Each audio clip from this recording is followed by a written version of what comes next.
all the pieces of the jigsaw puzzle only seem to be adding up, from the kind of slush money, black money, whatever one chooses to call it, in Pakistan, and crypto perhaps being the best vehicle for it.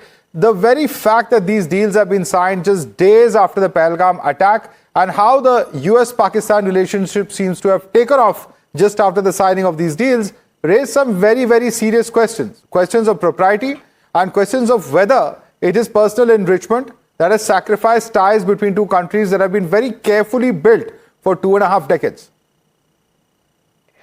Well, I agree. At a very minimum, it creates a bad perception. And I think the unfortunate thing for the Trump administration is that when the president and his family engage in these kinds of business ventures, it ultimately undermines the administration's geopolitical prerogatives.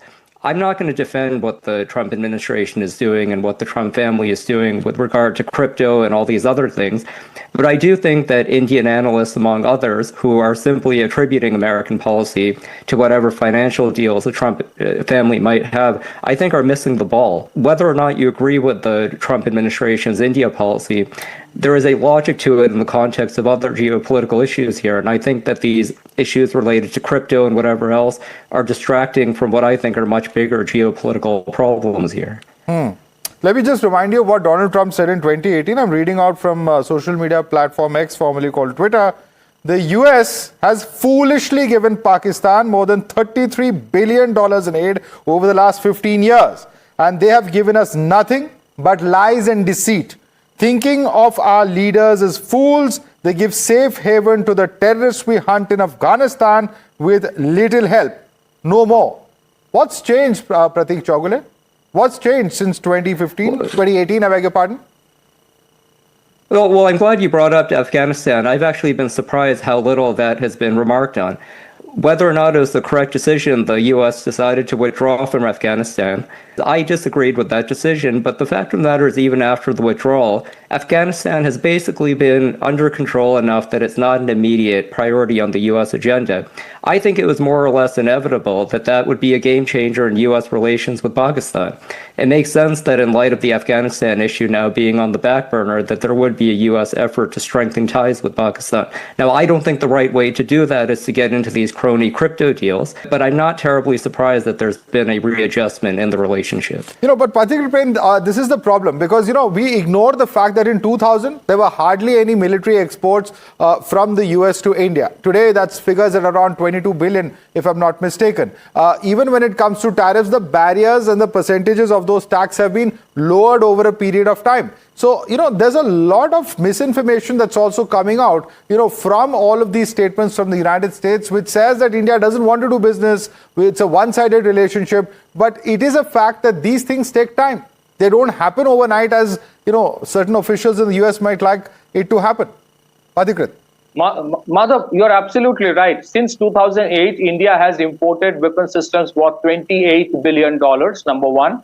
Secondly, the amount of money the American consulting companies, the American big tech companies, the American banks make in India is to the tune of $80 billion in a year. The amount of American investments in terms of FDI and FII in the Indian market is nearly $500 billion. And the amount of money the American FMCGs and the automobile companies make in India is huge. And in spite of that, we are told that we are protectionist. We are not giving them space. More than 70 to 80% of the goods that enter to India from America have less than 10% duty.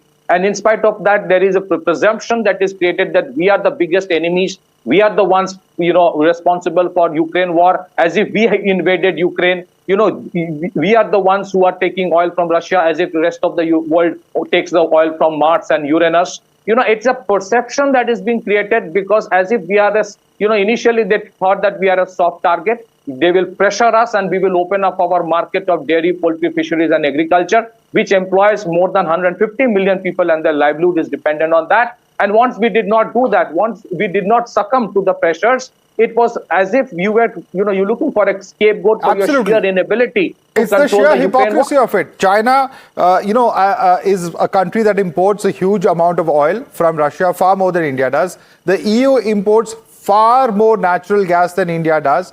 The US itself does $2.5 billion worth of trade when it comes to uranium, plutonium from Russia. But India is the one that has to be tariffed, Pratik Chougule. What's the logic in that? Well, I think the logic is there are a few different things here. I think, to put it very bluntly, if you're looking at the big powers here, you're looking at Russia, you're looking at China, you're looking at others.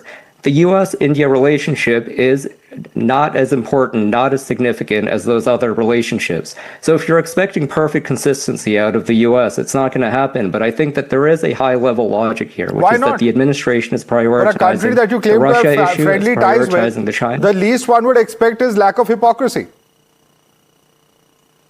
Your question is, you would expect a lack of hypocrisy from the U.S.? Absolutely. Because you suddenly impose a 25% tariff, you have Navarro calling it Modi's war, and you have other countries which in fact import a huge amount of energy from Russia.